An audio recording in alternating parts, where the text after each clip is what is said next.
A very good evening to you all. Thank you for joining us once again. My name is Wadulo Arnold. Mugalu Mohammed right there on the sign language. Without further ado, let's take a look at tonight's top stories. In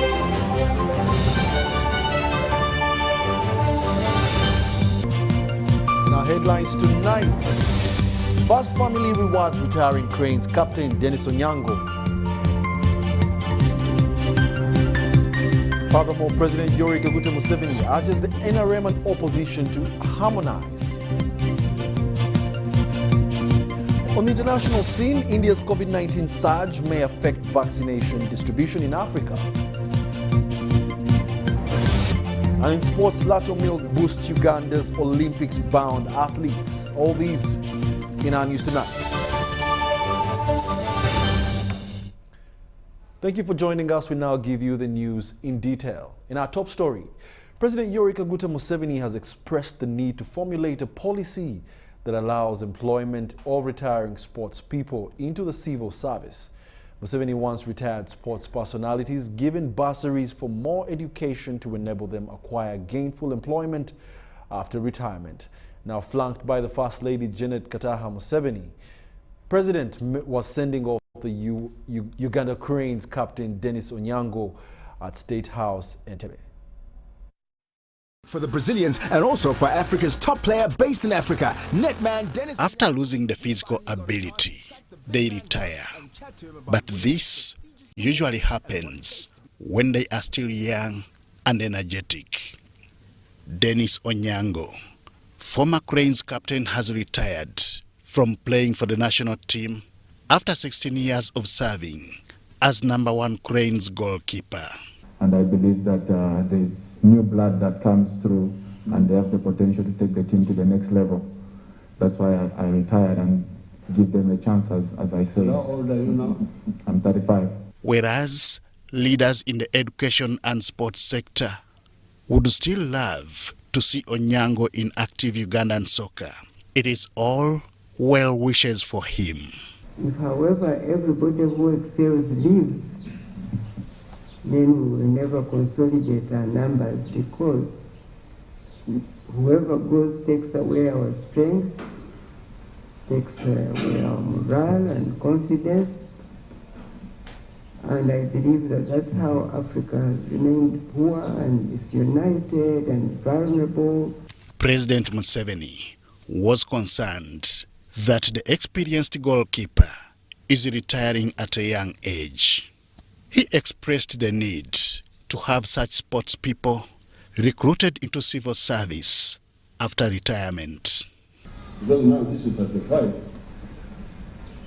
If you are to be trained and to be trained in the public service, you can work for another 20 years. But this needs the policy now. For them to know automatically that if I reach this level, I know the government will sponsor me. Bidding him farewell, Museveni rewarded Onyango with a brand new motor vehicle.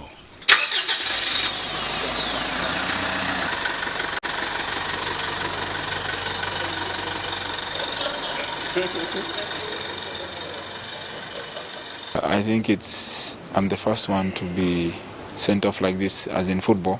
Most of them have been athletes, but it's a good inspiration for youngsters and upcoming footballers to try and work hard and also get a better send-off into retirement from the national team. And I believe that we have the capacity to do that as footballers and raise our game. As for the leadership of the sports fraternity, this is what Onyango's retirement means to Ugandan soccer. What you invest while you're on the pitch for those 90 minutes is what you get rewarded for after when you retire. So for me, it's an inspiration to very many young players out there for the different disciplines. This award ceremony will go a long way in motivating and inspiring young players to be like Onyango when they grow up. Onyango is remembered for leading Uganda Cranes to 2 Africa Cup of Nations finals in Gabon and Egypt. Currently playing for South African football giants, the Sundowns, Onyango will retire from active soccer after 3 years. Henry Okurut, UBC. Agenda tayombye ya Kuda. President Yoweri Kaguta Museveni has called on NRM members of Parliament and the opposition in the 11th Parliament to harmonize on a framework for equal distribution of national resources. The president was recently speaking to a section of opposition youth group code-named Red Top Brigade, who approached the president to reconcile with him after threatening political violence following his overwhelming victory in the recently concluded January general elections. The group, originally with the Agenda, Museveni Tajja had vowed to disrupt the swearing-in ceremony of the president-elect slated for 12th May 2021. I told you, Your Excellency, we have been running this campaign, the Museveni Tajja, and within this campaign, we have been making these posters, Your Excellency. These are posters we have been making and pinning throughout the country, saying you are not going to swear in, that the youth will take charge, burn all the streets of Kampala, put on fire anything that can burn to make sure you don't swear in. But today, we are saying we learned something from 18th, 19th, and the 20th of November last year. A lot of our people were taken to jail, others died, and others survived with a lot of wounds and injuries. And we are saying we are not going to lead young Ugandans back to street to cause confusion and commotion in a nation that is taking a steady path of development and growth. It is true that the NRM has done a lot of good things, but also there are some mistakes which NRM has done.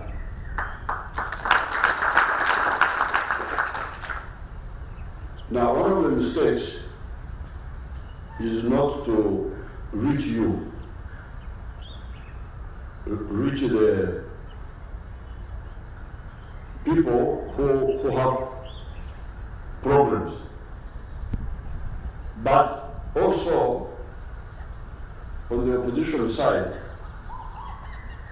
you have been captured by very selfish leaders who are not really serious. Some may not know,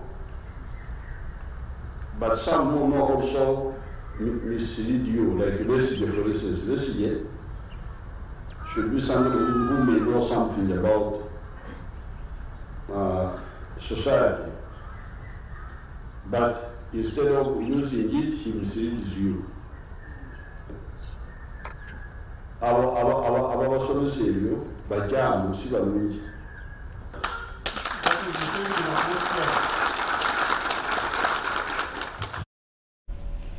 Furthermore, President Yoweri Kaguta Museveni has received new envoys from Rwanda, Sri Lanka and Zimbabwe to Uganda, who presented their credentials at a scientific ceremony held at State House Entebbe, and these are the details.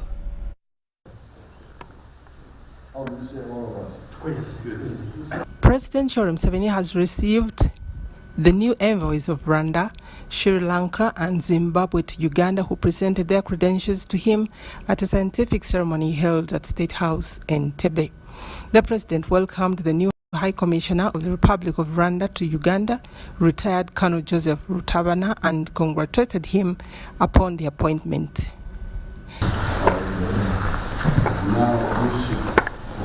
We also say welcome. Asking if you are you farm?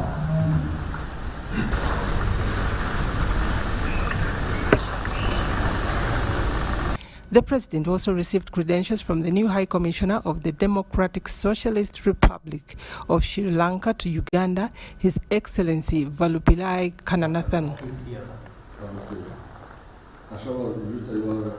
Sri Lanka? Very good. The one who was? Yeah. The former president?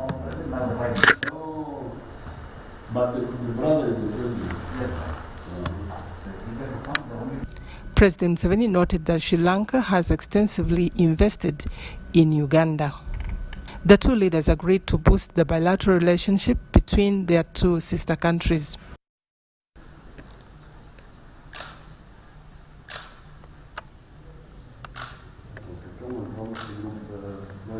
I have the honor to present you the new ambassador of the Republic of Zimbabwe to Uganda, Her Excellency Winnipeg Mohammed.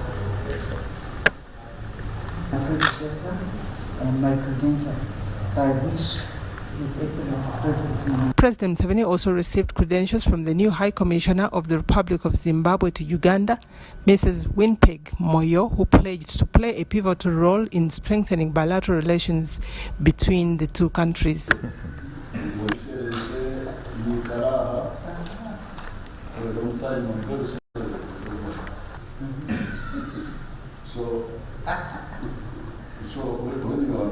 She urged President Museveni to continue supporting their country. The Minister of Foreign Affairs, Honorable Sam Kutesa, and the Permanent Secretary of the Ministry of Foreign Affairs, Ambassador Patrick Mugoya, attended the ceremonies. Furthermore, former Uganda Cranes captain Dennis Onyango has encouraged Ugandans to go and take the COVID-19 vaccination. The renowned football player made this call as he took his first jab at the Ministry of Health headquarters in Kampala.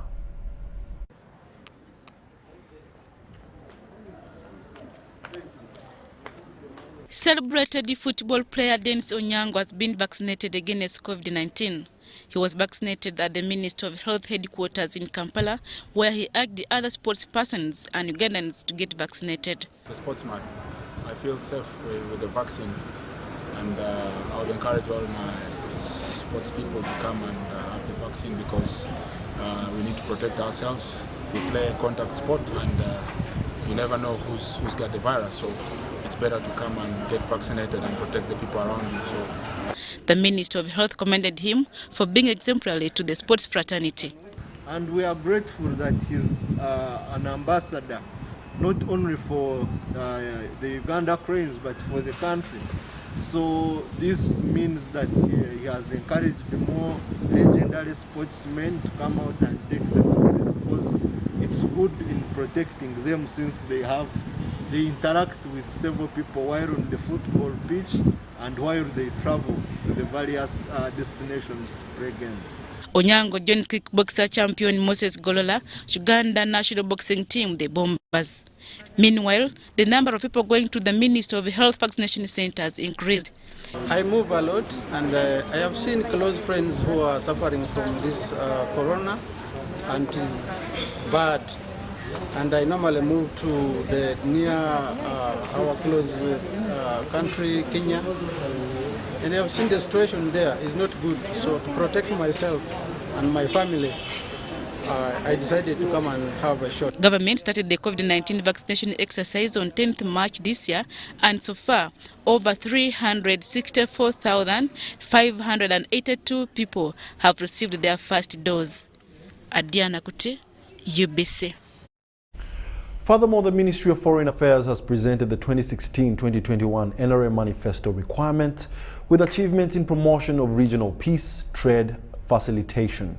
The State Minister for Foreign Affairs, Regional Integration, Henry Okello Oriem, says that the ministry is fostering local and foreign investment. Uganda has registered increased trade with neighboring countries, which is attributed to existing cordial relationship with neighbors and improved quality and quantity of products. Not all of us can export to Olaya, to Europe and so on and so forth, but there's a huge opportunity in the region where our farmers and our traders can be able to export our goods within the perimeters and the standards that are agreed within our region. State Minister for Foreign Affairs, Henry Okello Oriem, said the recently held joint committee meeting between Uganda and Kenya was on issues pertaining to bilateral relationships and trade. The meeting agreed on a number of areas, including Uganda shall export 90,000 metric tons of sugar. Kenya will share with Uganda the food and crop standards that are required for us to continue exporting our maize in Kenya. Each country shall amend the applicable laws to bring them into conformity with the EAC, amongst others. The Ministry will continue working with relevant stakeholders to implement the decisions agreed upon in the joint communique. Companies in the externalization of labor, which mostly target women, have been urged to sensitize and train them on the cultures governing the different countries of their destination. I think there is need for acclimatization, proper treatment, proper training, and proper understanding, thorough understanding of where you're going.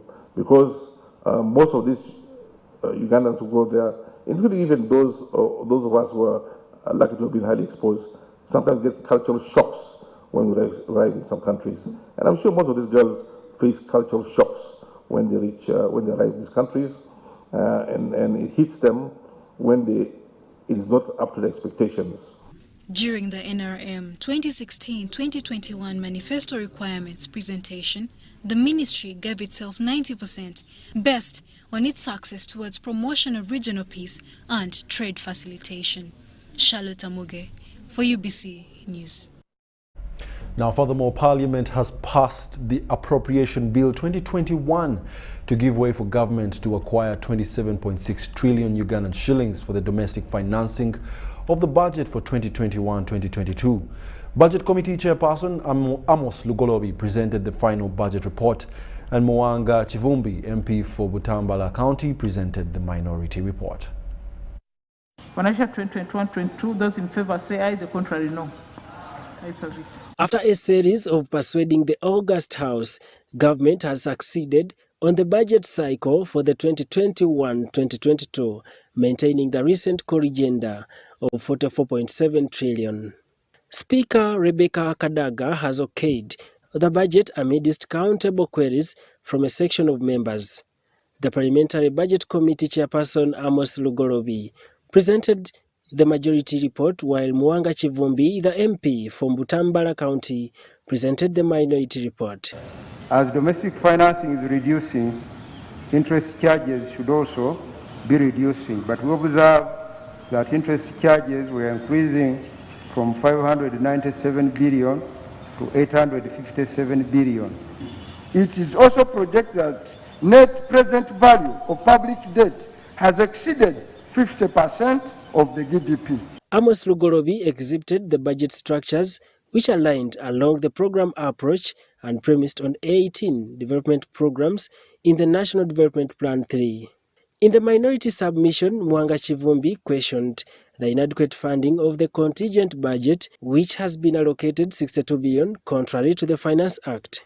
Right Honorable Speaker, it should have been prudent during the reallocation that the majority committee find it worthy to meet this constitutional obligation. 446 households are in a camp for the last more than 1 year after being displaced by the river Nyamwamba. The Minister of Health recurrent budget of about 123 billion has also sparked mixed reactions from members. There's no difference between us and India at that time, because for them they've been exporting even the vaccines that time. But now what is happening now in India is very serious. Right Honorable Speaker, when you look at the budget, you see a lump sum of domestic debt where we are going to pay. But it is not clearly indicated that maybe this goes for what. Right Honorable Speaker, you are aware. The controversial parish development model secured a place in the budget with funds reduced to 200 billion. The budget report also puts most MDAs on spot, as many have failed to spend the funds allocated to them in the previous budget. So, Madam Speaker, let the minister really tell us the appropriate measures that they are going to take so that this money which is released is spent appropriately. 40 public corporation and state enterprises did not present their budget to the Minister of Finance after only 26 out of 65 complied. The chairperson of the Budget Committee, Amos Lugolobi, has told Parliament that 200 million will be drawn from the Petroleum Fund to finance the oil road infrastructure during the next financial year 2021-2022. The domestic and external financing of the 2021-2022 budget constitutes 76.7% and 23.3% respectively. Daniel Mugoya and Gloria Guita Binji, UBC News. Now, furthermore, government is conducting a research at country level to address the challenge of registered increase in primary school dropouts. The First Lady and Minister for Education and Sports, Janet Kataha Museveni, says that the research will establish what population thinks about universal primary education. She was presenting NRM manifesto implementation for education sector at State House, Entebbe. The Director of Manifesto Implementation, Willis Bashasha, noted an 80% accomplishment. Schools have been constructed, vocational institutions built, and public universities established, including the most recent, Soroti University. It is a sector that has made progress in the last 5 years. Right from pre-primary, enrollment at all levels of education has increased from 563,913 learners in financial year 2016-2017 to 2,050,403. The number of pupils under the early childhood development centers increased by 1,486,490. As such, the national average number of pupils per classroom in primary schools has improved from 63 pupils per classroom in 2015-2016 to now 49 pupils per classroom in 2019-2020 financial year. This increased enrollment has extended to all other levels of education. Out of the 12 commitments, I think you have only one which remains unfulfilled, which is to do with provision of the scholastic materials, including sets and the rest of the stuff. So that gives you the percentage. Despite these scorecards, some challenges need to be addressed.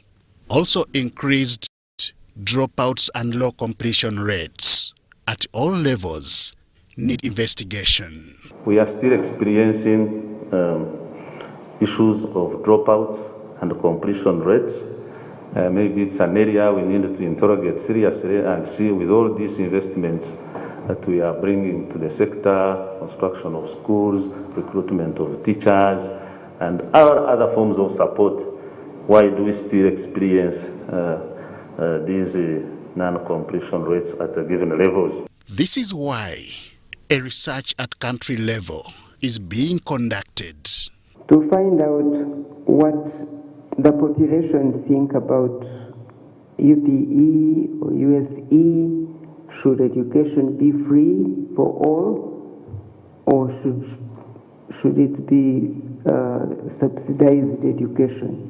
Because that's what has been bringing the dropout rates. Depending on what will be established by the research undertaking, it will guide government on which direction to take. Because some of the school leadership, for some reason, add some charges to schools that force other children to drop out. When we finish that research, then government will determine what to do. The several commitments and accomplishments are an indication that the country is taking the education and sports sector to greater heights despite COVID-19. Henry Okurut, UBC.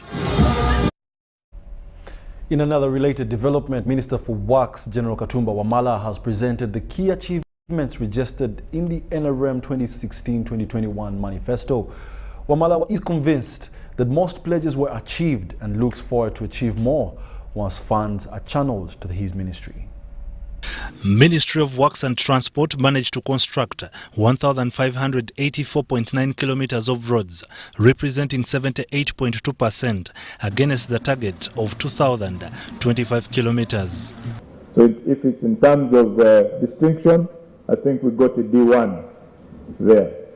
More 1,474.1 kilometers of roads are being constructed, while procurement of the construction of 780 kilometers is in advanced stages. When we do the main roads, we also do some offshoots, and this can be seen when we, for example, on the project we did on Guru, Acholbu, Kitigum, Misingo, we did those following offshoots.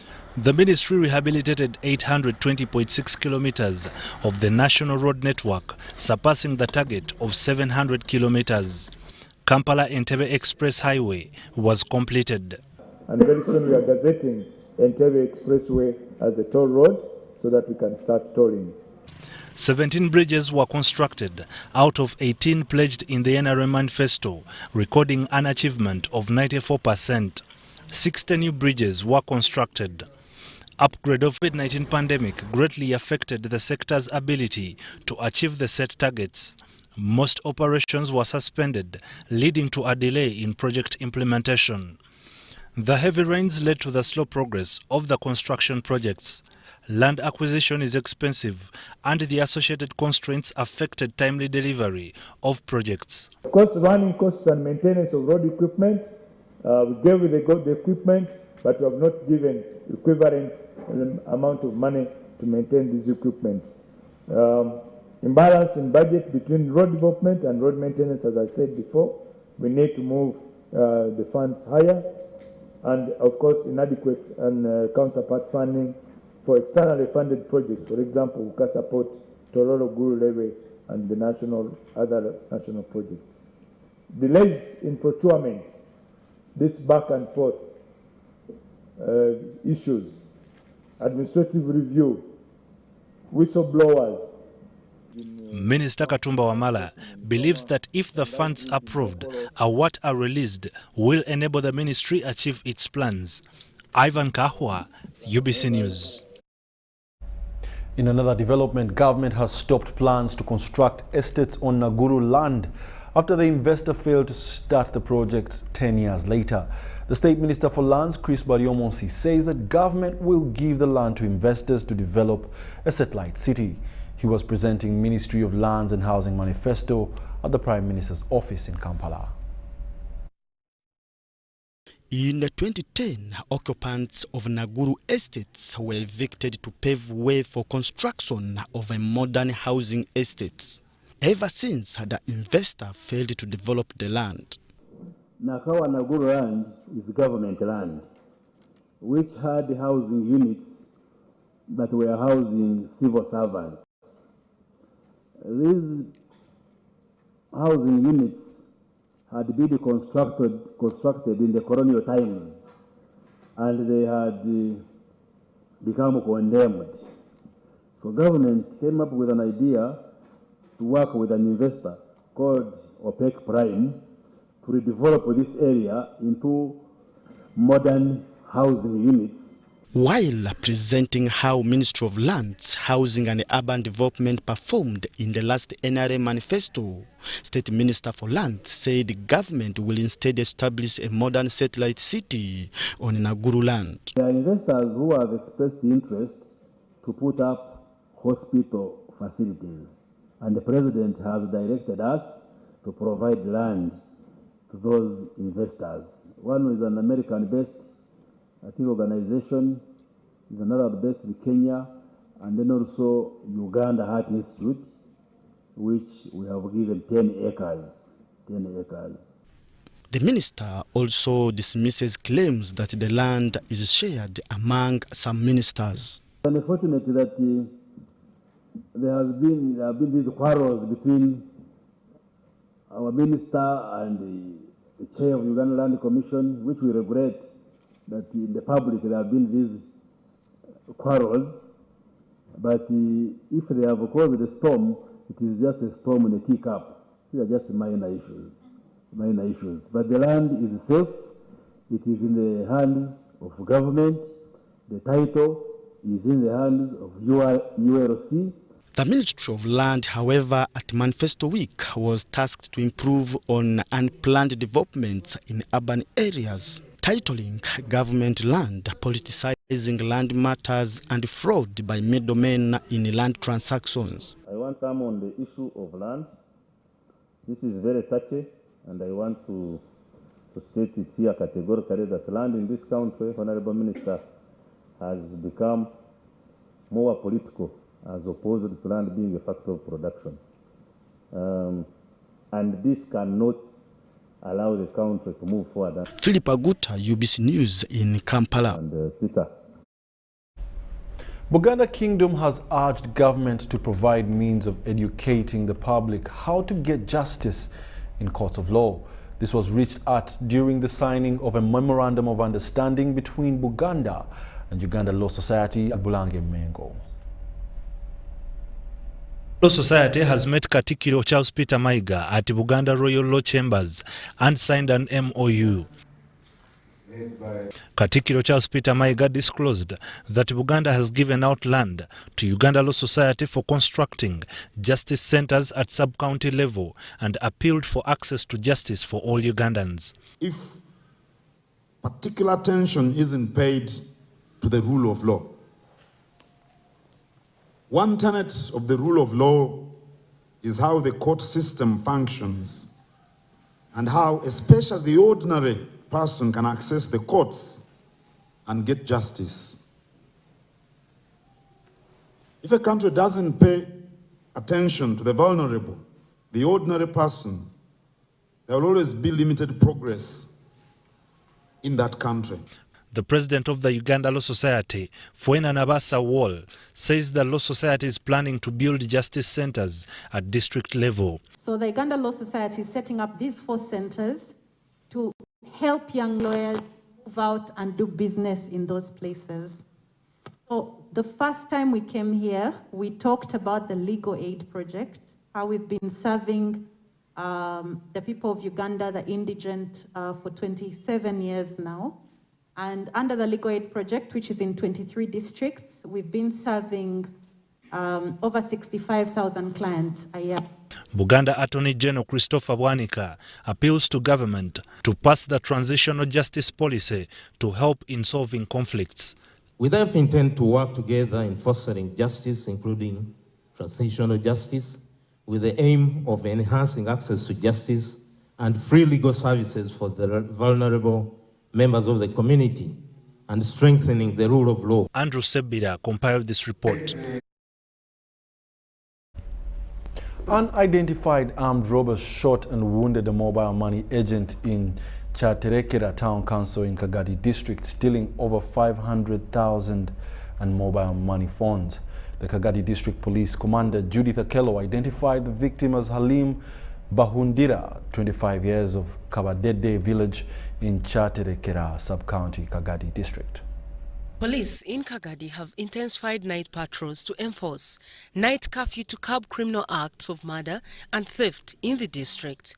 It follows unidentified armed robbers who shot and wounded a mobile money agent in Kyaterekera Town Council in Kagadi District, stealing over 500,000 shillings.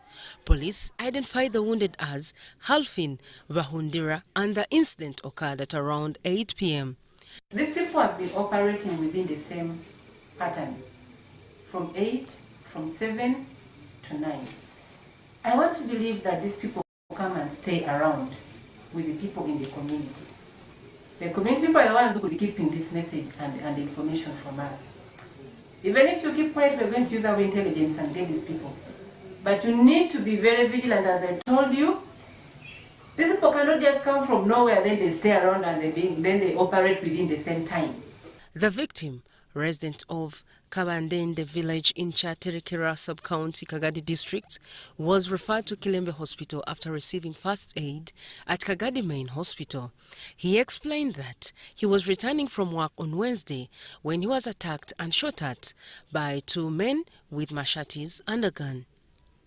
Dr. James Jidudu, a surgeon at Kagadi Hospital Orthopedic, said Bahundira would need at least 2 million shillings for operation to fix the fractured leg.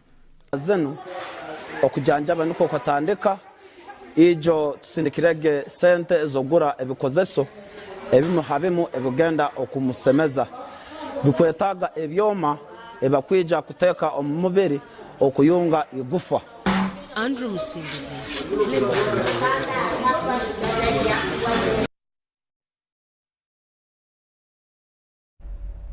The Directorate of Industrial Training has developed assessment packages under the Secondary Lower Curriculum CAM 2023 for 78 various occupations.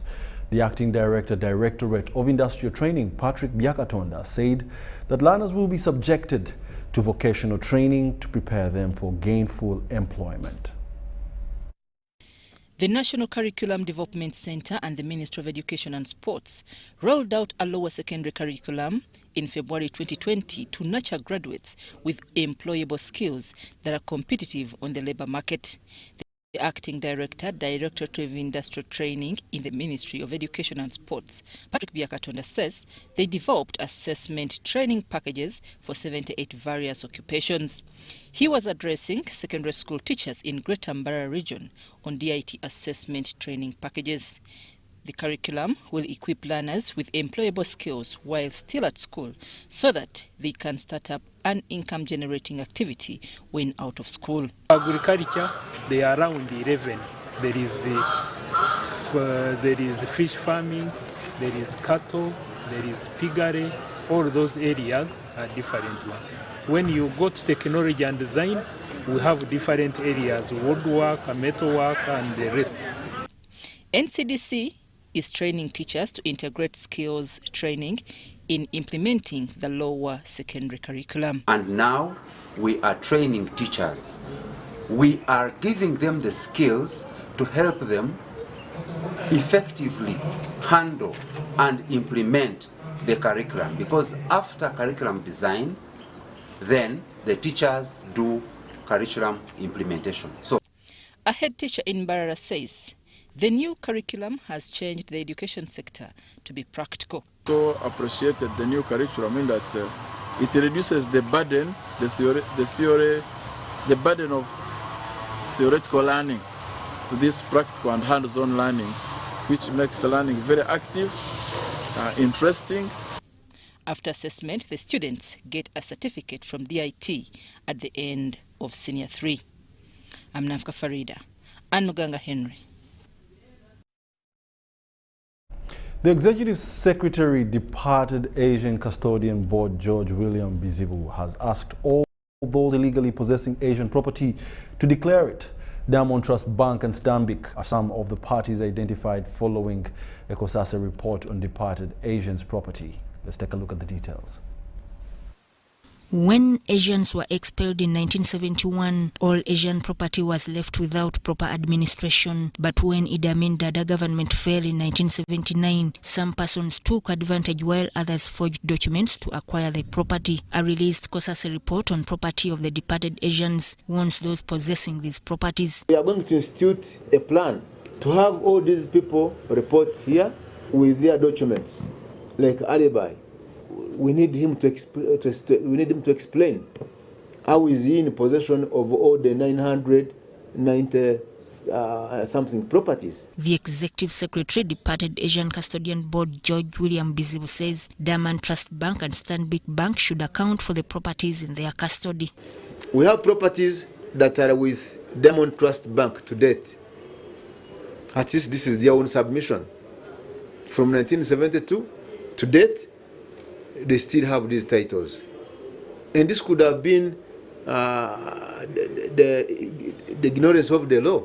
They might have not known the law at that time. The report also shows that some people use their positions to occupy custodian board property.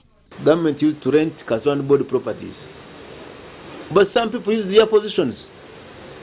They started occupying and they are owning Plot 1 Parliamentary Avenue. This is, according to the report, this is a property whose certificate of repossession was withdrawn and the Parliament didn't see it. So we need to help government to find out the reality. Ministry of Lands is under instruction to stop land transactions of the Asian property by bona fide purchasers. Some people took advantage. They started by forging powers of attorney, impersonation, and then how the land board is implicated. For them, they were counting leases. They didn't know that these leases are frozen under the law until the Minister of Finance on the board dealing this property. So for them, they will say counting leave has expired, then they just actually do what? Enter titles. Other people were declaring loss of titles, whereas the titles are still here in the custodian board. Meanwhile, all redeemed property of which special certificate of titles was issued alongside the original certificate still in custody of the custodian board should be cancelled. Sudat Kai, UBC. Well, we'll now take a short break, but before we go, this is what happened in history today.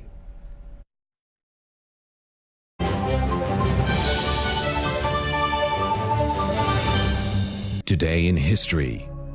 On May 7, 2017, presidential candidate Emmanuel Macron won the French presidential election, defeating far-right candidate Marine Le Pen. Mr. Macron won by 66.06% to 33.94% to become, at 39, the country's youngest president and the youngest French head of state since Napoleon. Mr. Macron's win ended the decades-long dominance of the two traditional main left-wing and right-wing parties. And today is that day in history.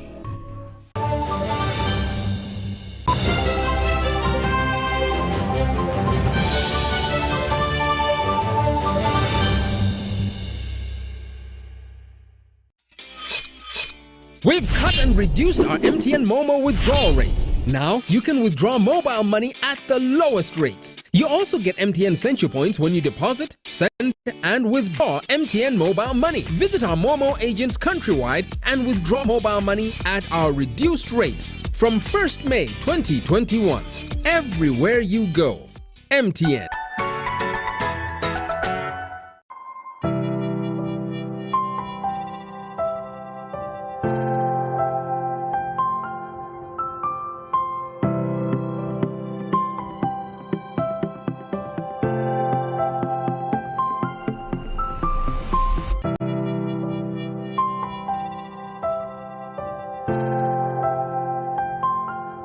Echa COVID-19 chijja kugwa. If we get vaccinated now, observe social distancing, wear masks properly, sanitize or wash our hands with soap and water regularly. Together we can defeat this enemy.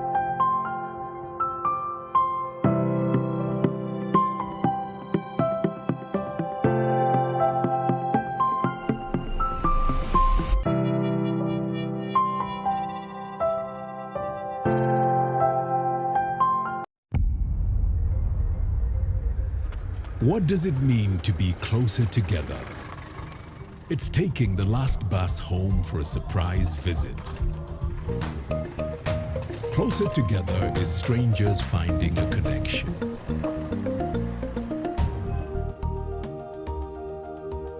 It's bringing home something much more than a box. It's the warmth of home, or the beginning of something new. There's magic in sharing the things that we learn, because it's those things that bring us close together.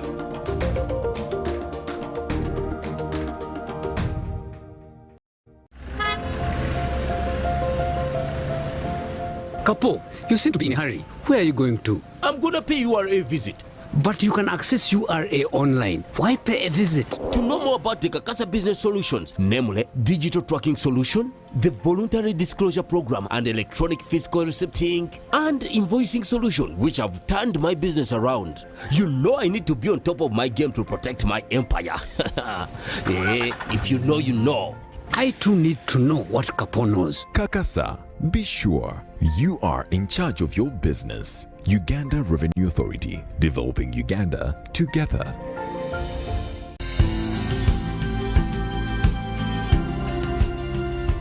The Clerk to Parliament invites all members-elect of the 11th Parliament to collect their invitation cards. Cards should be collected on Monday 10th and Tuesday 11th May 2021 from the Parliament building between 9 a.m. and 6 p.m. All members-elect are advised and requested to adhere to COVID-19 Standard Operating Procedures, SOPs, as they come to Parliament to collect their documents. Signed by Clerk to Parliament. In efforts to improve quality assurance and Uganda's competitiveness as a tourist destination, Uganda Tourism Board is set to undertake a nationwide grading and classification exercise of hotel and accommodation facilities. As a member of the East African community, Uganda subscribes to the East African Grading and Classification Criteria, a system denoted by stars ranging from 1 to 5. The grading and classification exercise will be crowned by the awarding of star ratings to facilities found compliant to the EAC minimum standards. This is therefore a call to all accommodation and facility owners and managers to register and get licensed by UTB as a requirement and get ready for participation. For more information, visit www.utb.go.ug or email qualityassurance@utb.go.ug for details. Uganda Tourism Board, promoting tourism together.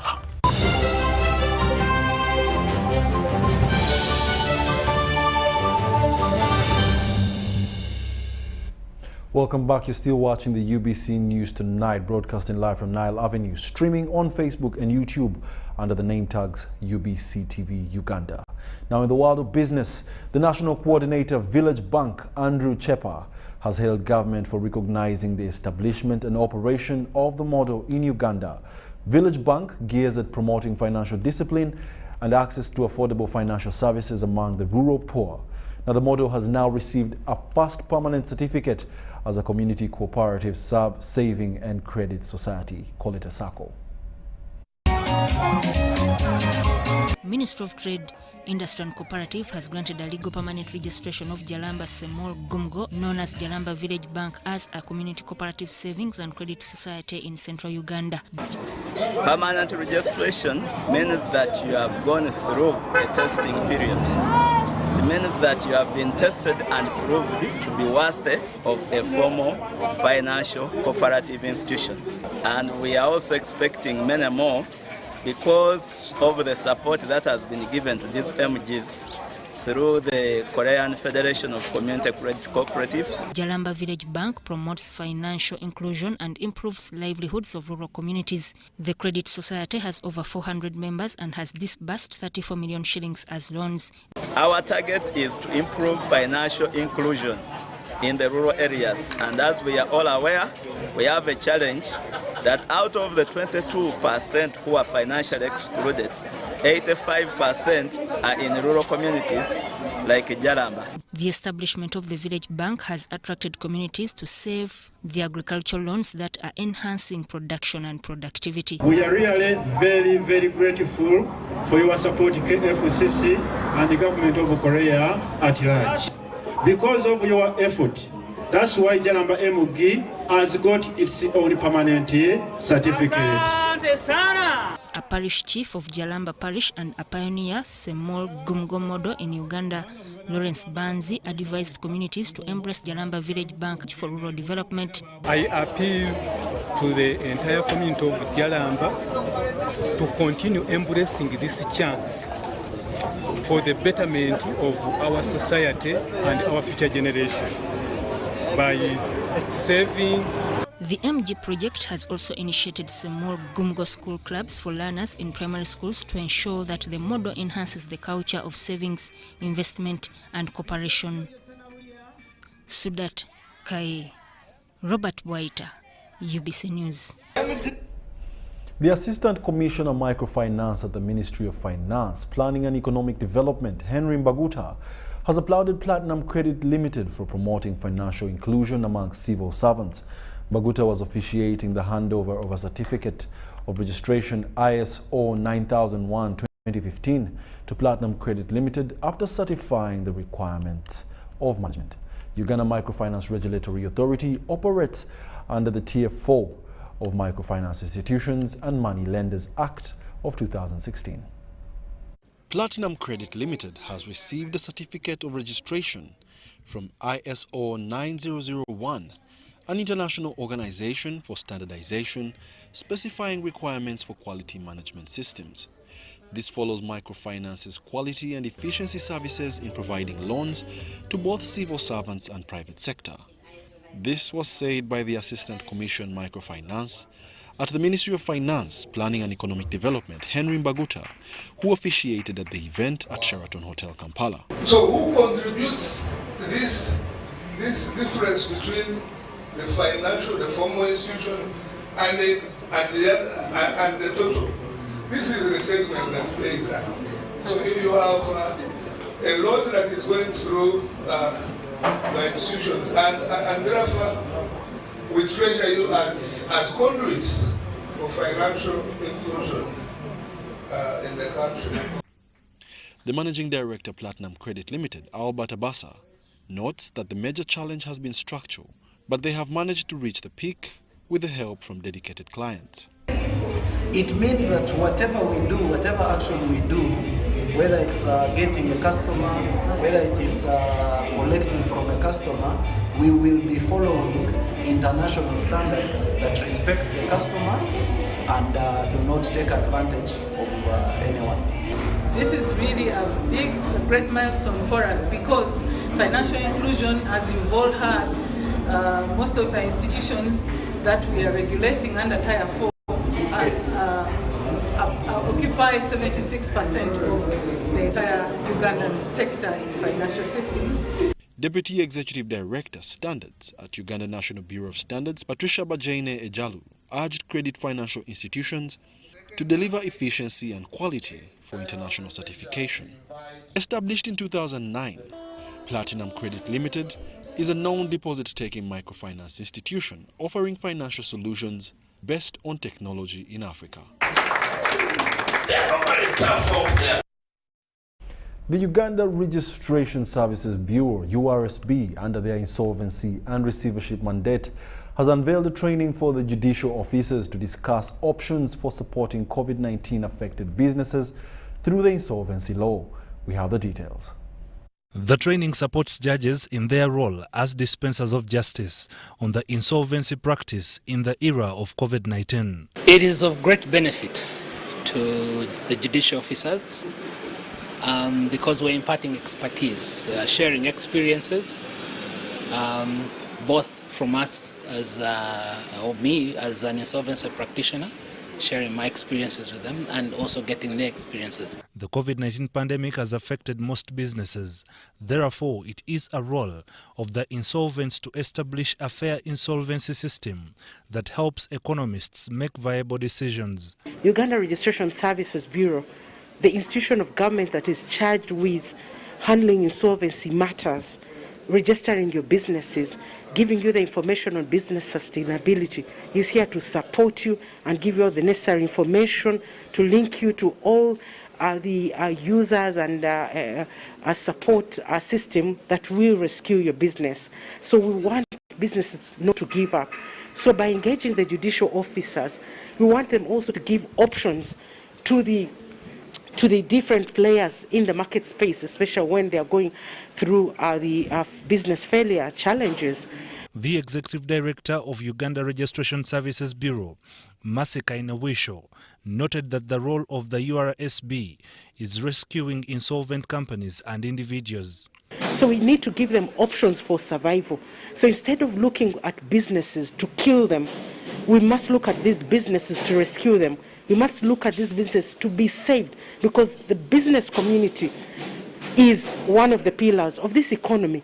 If we see it die, if we kill it, if we run into insolvency, we will have affected our economy. The insolvency law arranges individual-based businesses and corporate entities that are facing financial distress and provides a platform for negotiation with the general body of creditors. Juma Nsamba and Esther Chitiwa compiled this report. Now, it has been said that government will commit more resources in the implementation of the Emyoga program. Finance Minister Matia Kasaija wants more resources to boost the penetration of poverty alleviation program. Let's take a look.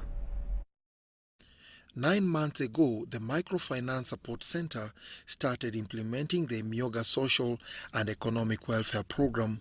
We have seen enthusiasm, we have seen interest, we have seen response by the public in terms of increased savings. Honorable Minister, this is significant, and we believe it should be celebrated because domestic savings mobilization is a key pillar for sustained financing of economic activities for the rural poor. The State Minister for Microfinance, Haruna Kasolo, says the initiative is boosting household incomes. This program is a success.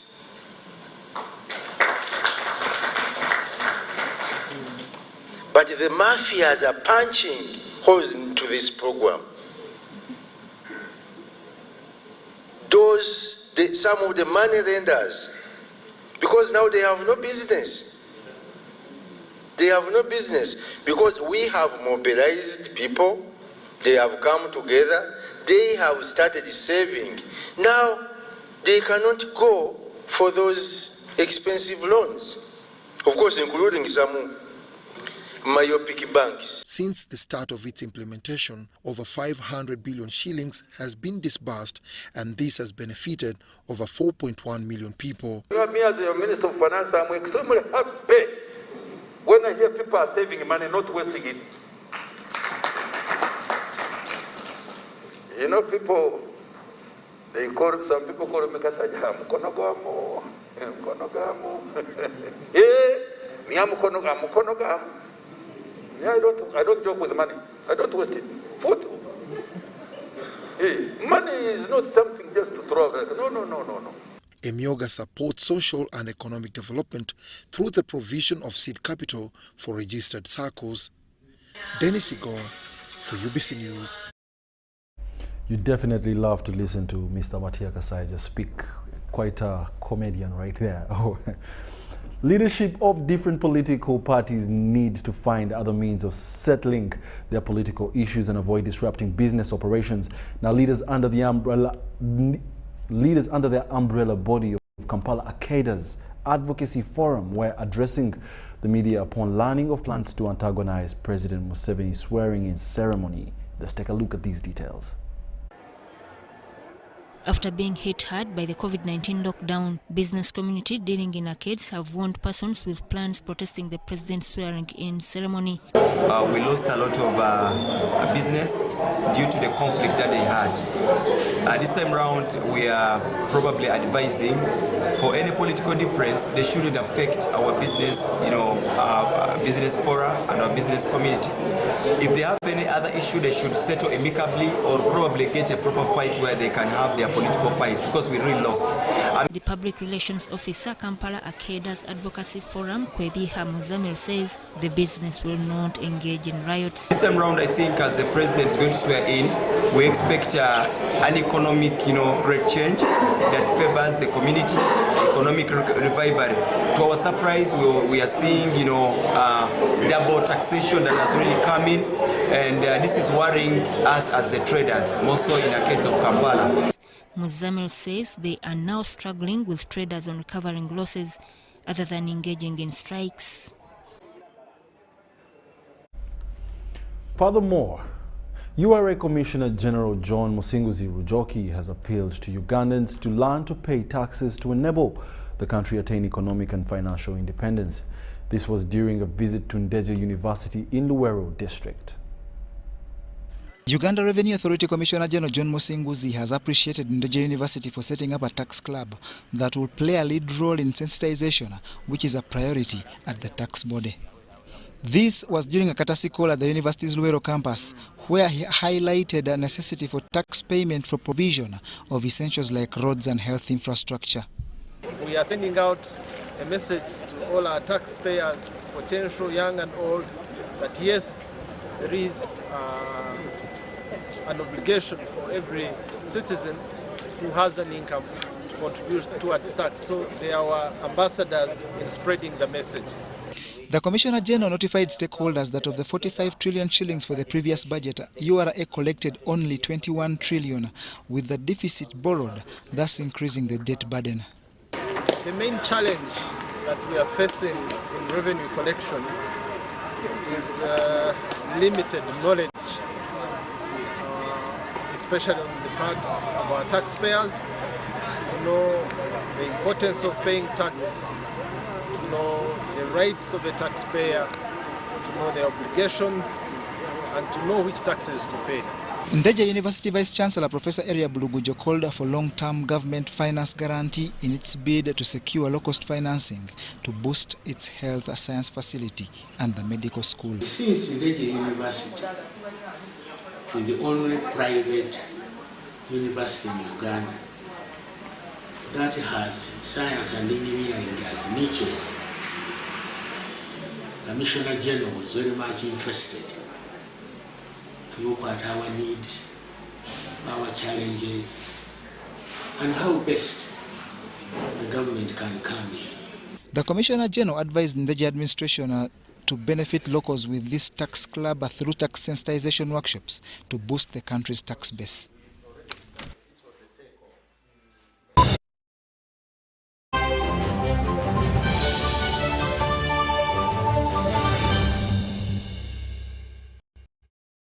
And now on the international scene, Zimbabwe is selling the right to shoot as many as 500 elephants.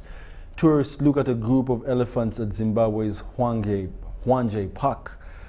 With an estimated 100,000 elephants, Zimbabwe has the second biggest elephant population in Africa after its neighbor Botswana. Now CGTN has more details on this story. October each year, hundreds of wild animals are fair game for trophy hunters. The most prized targets are lions and elephants. This year, Zimbabwe is selling hunting rights for over 500 of the latter because it says there are too many of them. The numbers are there. And I think there's enough evidence to say our elephants in Southern Africa, they're overpopulated. In fact, the elephants are becoming a danger unto themselves in terms of destroying their own habitat. The evidence is there. If you visit Hwange today, it's not what it was 20, 30 years ago. A 2014 census showed Zimbabwe was home to over 83,000 elephants, a population that has been growing at an estimated 5% per year. Deprived of revenue it could generate by selling its ivory stockpile, the country sees hunting quotas as an important source of money for conservation. Proponents of trophy hunting say it brings in income, which helps communities that live adjacent to and bear the brunt of conflicts with the wild animals. However, opponents say the benefits are overstated. Over the years, we have seen issues to do with corruption at community level. We have seen even communities are actually complaining that they are not getting any benefits from this process. Controversial hunt's value at national level has also been questioned. There are some researches which you can check on. They are indicating that trophy hunting per se contributes around 0.3% to the national economy. It is tourism where people come in to view, not to hunt. That is bringing much needed fiscus into the national economy. The raging debate poses important questions. If you were to go to a community member who has lost their crops due to wildlife, to a community member who lost their loved one due to an attack, maybe by an elephant, you will understand that yes, we really need to look at trophy hunting. How do we make it more sustainable? How do we ensure that the benefits reach communities this time around? The government is revamping a rural community resource management program to address the concerns.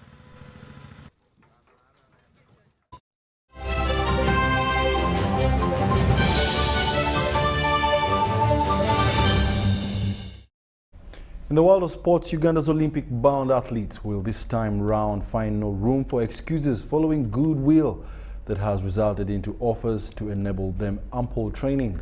The latest is from Lato Milk, which includes all dairy products one needs before such a mission for a balanced diet. Has come out to provide high-quality Lato Milk products, milk, yogurt, and other products, which will be given directly to these athletes. And we believe this is the beginning of the relationship, and it will help the athletes. We have our athletes like Semu Julia, Nanzi, and Shadir, and others, because there are 25, 13 ladies, 12 men, and this will help them in their nutritional build-up as they get ready for the Olympics.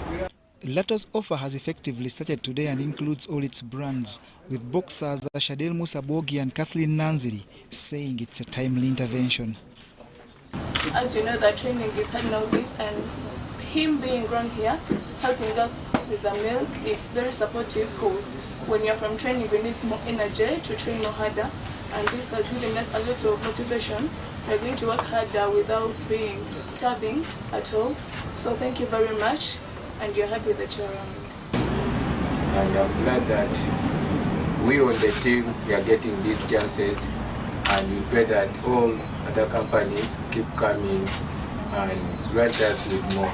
Lato Milk promises this to be a long-running partnership with UOC that they expect to run till the next Olympics and may grow to include facility and equipment.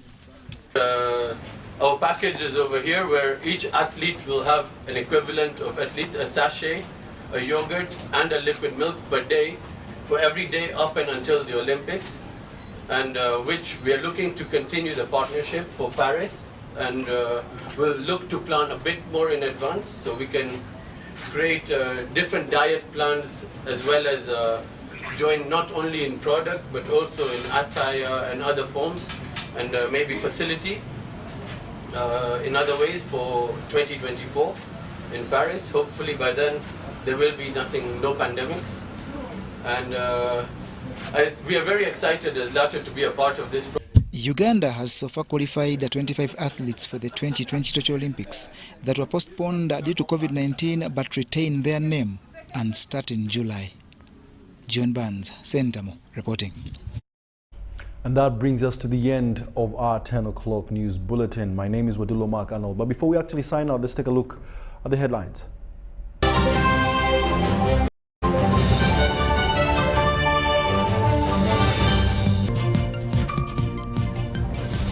First family rewards retiring Cranes Captain Dennis Onyango. President Yoweri Kaguta Museveni urges the NRM opposition to harmonize. India's COVID-19 surge may affect vaccine distribution in Africa. And Lato Milk boosts Uganda's Olympics-bound athletes.